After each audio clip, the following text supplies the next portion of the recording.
Chapter number 15 પ્રકાશ.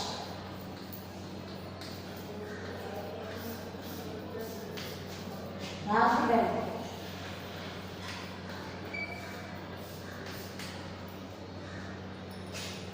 અગાઉના લેક્ચરમાં આપણે આ પ્રકાશ વિશે થોડું ઘણું ભણી ગયા. હવે આપણે આગળ શરૂ કરીશું. Page number 178.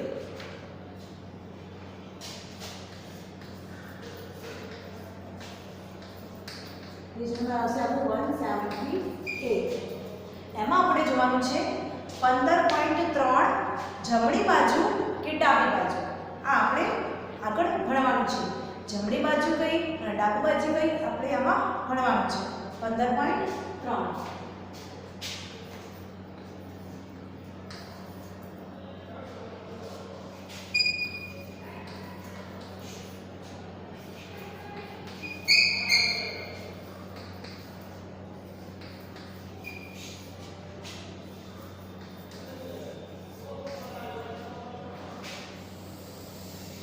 આજે આપણે આ ટોપિક ભણવાનો છે.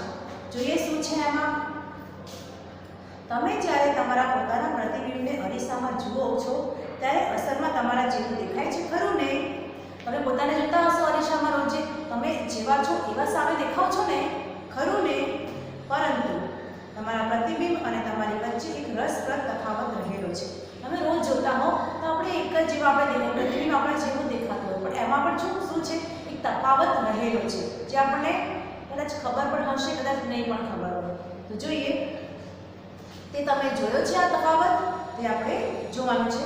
તો ચાલો આપણે તે શોધીએ. હવે આમાં કીધું છે કે આમાં તફાવત રહેલો હોય છે. તો શું તફાવત હોય છે ચાલો આપણે હવે સમજીશું. કોના દ્વારા સમજીશું? આપણે પ્રવૃત્તિ દ્વારા. પ્રવૃત્તિથી આપણને વધારે ખ્યાલ આવે એટલે આપણે જોઈશું હવે પ્રવૃત્તિ 15.4.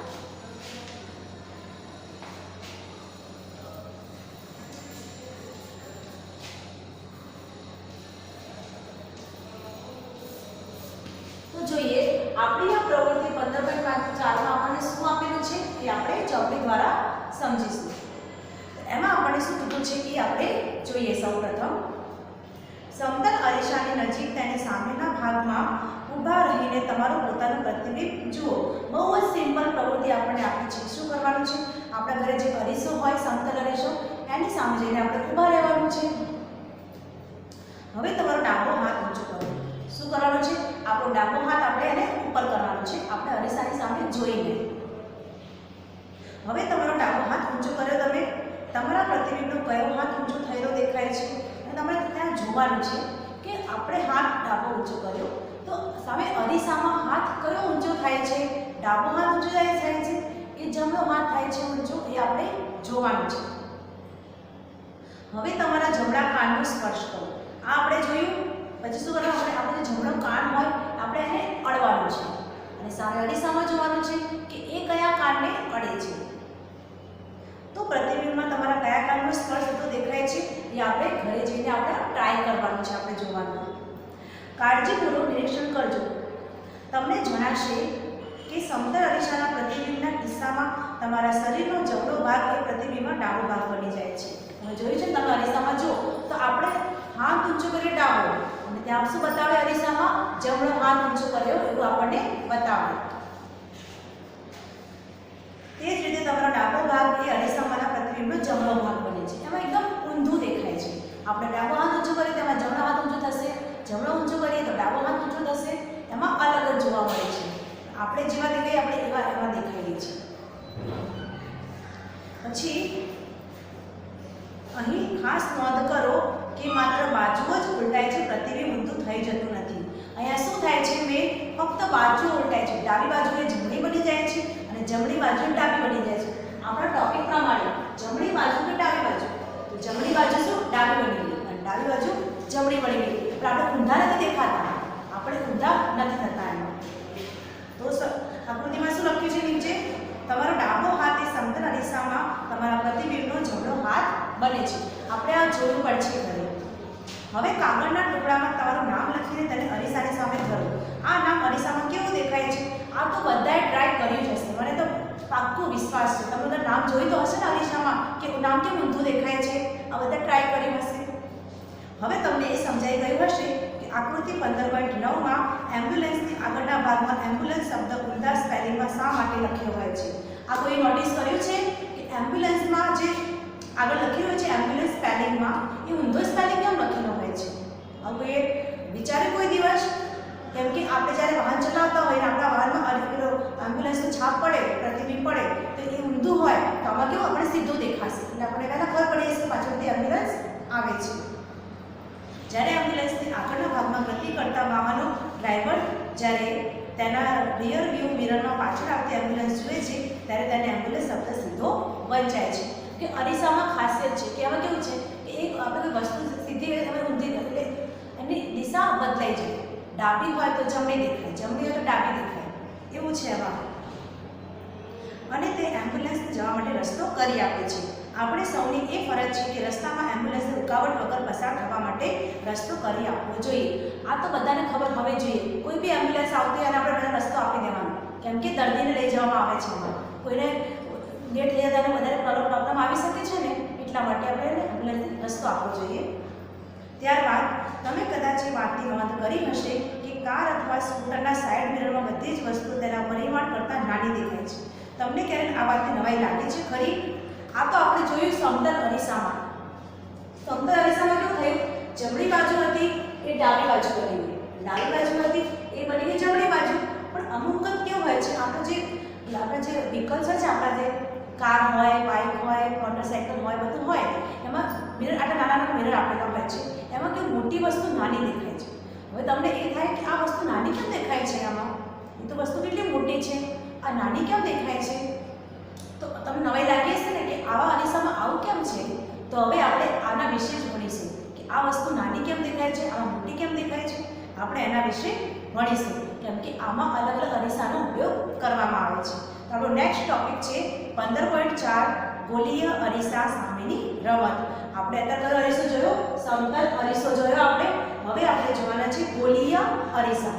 ગોલીય અરીસા સાથેની રમત.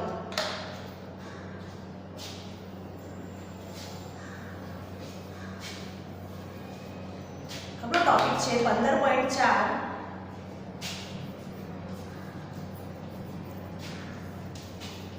ગોલીય અરીસા સાથેની રમત.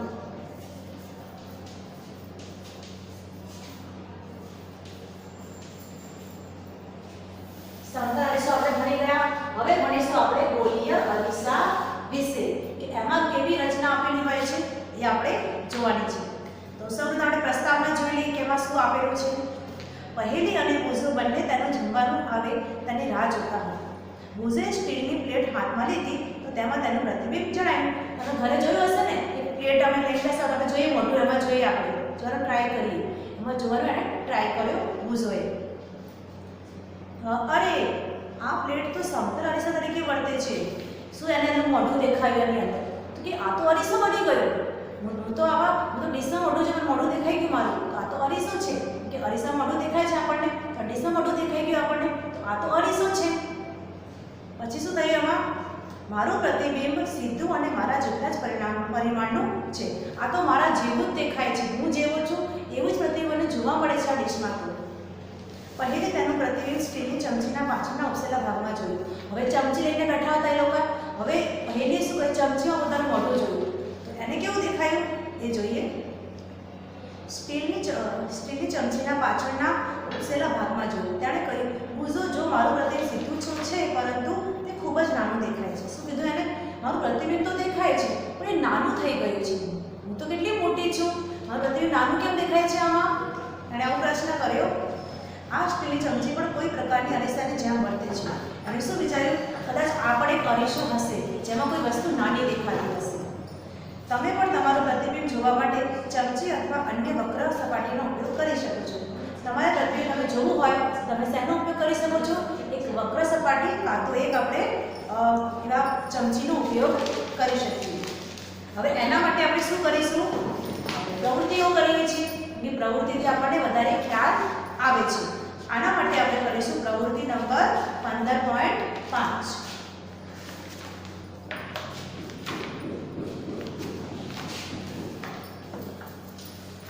એટલે આપણી પ્રવૃત્તિ આવશે 15.5. એમાં શું છે જોઈએ. સ્ટેનલેસ સ્ટીલની ચમચી કે ચમચો લો. આપણા ઘરમાં ચમચી પણ હશે, ચમચા પણ હશે. એ આપણે લેવાના છે, જે સ્ટીલના બનેલા એ આપણે લેવાના છે. તેનો પાછળનો ભાગ એટલે કે બહારનો ભાગ તમારા તરફ ધરો અને તેમાં જુઓ. હવે ચમચી લીધી આપણે, આ ચમચી છે. હવે એનો જે પાછળનો જે ઉપસેલો ભાગ હોય છે ને એને આપણે આમ ફેરવીને પોતાની તરફ અને એમાં જોવાનું છે કે આપણે એમાં કેવા દેખાઈએ છીએ એ આપણે એમાં જોવાનું છે. તમને તેમાં તમારું પ્રતિબિંબ દેખાય છે ને? તમને દેખાતું હશે તમારું પ્રતિબિંબ એમાં? શું આ પ્રતિબિંબ તમને જણાતા સમતલ અરીસાના પ્રતિબિંબ કરતાં જુદું જણાય છે? શું તમને આમાં ડિફરન્ટ લાગે છે, અલગ કોઈ વસ્તુ? આપણે સમતલ અરીસામાં આપણે પોતાને જોઈએ અને આમાં જોઈએ, બંનેમાં કોઈ તફાવત તમને દેખાય છે? શું આ પ્રતિબિંબ સીધું છે? પ્રતિબિંબનું પરિમાણ એટલે કે નાનું છે કે મોટું છે એ તમને દેખાય છે એમાં, કે તમારા કદ જેટલું જ દેખાય છે એ આપણે એમાં ચોક્કસ કરવાનું છે. હવે ચમચીની અંદરના ખાડાવાળા ભાગમાં તમારું પ્રતિબિંબ જુઓ. પહેલા ઉપસેલા ભાગ આપણે જોયું, હવે જો અંદરનો જે ભાગ હોય છે આવો ભાગ એમાં આપણે જોવાનું છે. આપણે એમાં કેવા દેખાઈએ છીએ એ આપણે ટ્રાય કરવાનું છે. આ વખતે તમને તમારું પ્રતિબિંબ સીધું પરંતુ મોટા પરિમાણવાળું જણાશે. આ વખતે શું થશે? એમાં પ્રતિબિંબ સીધું દેખાશે. આપણે જેવા છે એવા દેખાવીશું, પણ કેવું આપણે મોટા દેખાવીશું. એમાં આપણે નાના દેખાયા હતા, આમાં આપણે મોટા દેખાઈશું. જો તમે ચમચીને તમારા ચહેરાથી દૂર લઈ જઈને અંતર વધારશો તો તમને તમારું પ્રતિબિંબ ઊંડાઈ ગયેલું દેખાશે. હવે શું થશે? ચમચીથી આપણે દૂર જવાનું છે. હવે જોવાનું એમાં આપણે કેવા દેખાઈએ, સીધા કે ઊંધા એ આપણે જોવાનું છે. તમે આ પ્રવૃત્તિમાં તમારા ચહેરાને બદલે પેન કે પેન્સિલનો ઉપયોગ કરીને પ્રતિબિંબની સરખામણી કરી શકો છો. આપણે પોતાનો ઉપયોગ કર્યો, પોતાનું મોઢું જોયું, હવે કોઈ વસ્તુ મૂકીએ, પેન પેન્સિલ કોઈ પણ વસ્તુ મૂકીને જોઈ લઈએ કે વસ્તુ કેવી દેખાય છે, ઊંધી, નાની, મોટી, એ બધું આપણે જોવાનું છે. ચમચીની વળાંકવાળી ચળકતી સપાટી અરીસા તરીકે વર્તે છે. તો આપણે જોયું કે એની સપાટી છે એ અરીસા તરીકે વર્તે છે, પણ કયા અરીસા તરીકે એ આપણે આમાં કરવાનું છે. વળાંકવાળા અરીસાનું સૌથી સામાન્ય ઉદાહરણ ગોલીય અરીસો છે. જે વળાંકવાળો જે બી અરીસો હોય એને આપણે શું કહીશું? ગોલીય અરીસો. જે આપણો ટોપિક છે, આપણે ભણવાનું છે ગોલીય અરીસો. એ જે બી વળાંકવાળા હોય એકદમ સીધા હોય એને સમતલ કહેવાય. આ એકદમ સમતલ સપાટી છે. હવે આ વળાંકવાળી સપાટી હોય એને આપણે ગોલીય અરીસા તરીકે આપણે એને કહી શકીએ. જો ગોલીય અરીસાની અંતર્ગોળ સપાટી પરાવર્તક હોય તો તેને અંતર્ગોળ અરીસો કહે છે. ગોલીય અરીસાની બહિર્ગોળ સપાટી પરાવર્તક હોય તો તેને આપણે બહિર્ગોળ અરીસો કહીશું. જુઓ હવે આપણને શું આપે છે અહીંયા એ આપણે સમજવાનું છે કે અંતર્ગોળ અરીસો કોને કહેવાય અને બહિર્ગોળ અરીસો કોને કહેવાય. આપણે એની વ્યાખ્યા પણ લખવાની છે. આપણને જે આકૃતિ આપેલી છે પણ આકૃતિ જોઈ તમને વધારે ખ્યાલ આવશે. આ ચમચીનો અંદરનો ભાગ અહીંયાથી આપણે જોયું અને અહીંયા આપણે દેખાય આ પાછળનો ભાગ છે ત્યાં આપણે નથી જોતા, આપણે અહીંયા સામે જોવાનું છે. આ કયો અરીસો બની ગયો? હું આના અંદરના ભાગમાં જોઈશ. એટલે આ કયો અરીસો બની ગયો? અંતર્ગોળ અરીસો. આ નામ આપી દઈએ અંતર્ગોળ અરીસો. પછી ત્યારબાદ આપણને બીજી આકૃતિ આપી છે આનાથી વિરુદ્ધ. હવે આપણે ત્યાં અહીંયા જોવાનું છે, આની ઉપસેલા ભાગ ઉપર. આ ભાગ ઉપર નથી જોવાનું, આ એના પાછળનો ભાગ છે. અહીંયા જોઈશું આપણે તો આપણે કેવા દેખાવીશું? આ કયો અરીસો બની ગયો? આપણો બહિર્ગોળ અરીસો બની ગયો. નામ આપી દઈશું બહિર્ગોળ અરીસો. ખબર પડી કે અંતર્ગોળ અરીસા કોને કહેવાય અને બહિર્ગોળ અરીસા કોને કહેવાય? જેને આપણે અહીંયાથી અંદર સપાટી પર જોઈએ એને આપણે કહીશું અંતર્ગોળ અરીસો, અને જેને બહારની સપાટીથી આપણે જોઈએ એને કહીશું બહિર્ગોળ અરીસો. આની વ્યાખ્યા બધાએ લખવાની છે. વ્યાખ્યા સાંભળી લો. જો ગોલીય અરીસો, ગોલીય એટલે વળાંકવાળો, જો ગોલીય અરીસાની અંતર્ગોળ સપાટી પરાવર્તક, અંતર્ગોળ એટલે કે અંદરની સપાટી છે એ પરાવર્તક હોય, જેમાં આપણે પ્રતિબિંબ જોઈ શકીએ, તો તેને અંતર્ગોળ અરીસો કહે છે. અને ગોળીય અરીસાની બહિર્ગોળ સપાટી એટલે બહારની સપાટી, બહિર્ગોળ સપાટી પરાવર્તક હોય તો તેને બહિર્ગોળ અરીસો કહીશું. આ બંને વ્યાખ્યાઓ બધાએ લખવાની છે. હવે જોઈશું આપણે પાછળ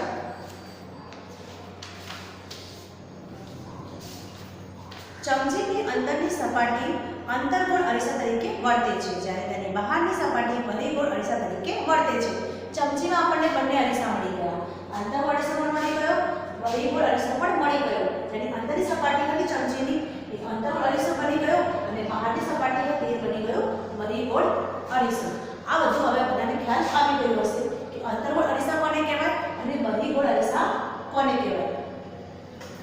આપણે જાણીએ છીએ કે સમતલ અરીસા વડે મળતું પ્રતિબિંબ પડદા પર મેળવી શકાતું નથી. શું આ વાત અંતર્ગોળ અરીસા વડે મળતા પ્રતિબિંબ માટે પણ સાચી છે? ચાલો આપણે શોધી કાઢીએ. હવે આપણે બીજી નવી વસ્તુ આપણે શોધવાની છે. આપણને અરીસા વિશે ખબર પડી ગઈ, કયો અરીસો કોને કહેવાય, સમતલ અરીસા કોને કહેવાય, અંતર્ગોળ અરીસા કોને કહેવાય અને બહિર્ગોળ અરીસો કોને કહેવાય. હવે આપણને ખબર પડી ગઈ. હવે આના પ્રતિબિંબ કોના ઉપર પડે છે આપણે એ પણ જોવાના છે. એના માટે પ્રવૃત્તિ 15.6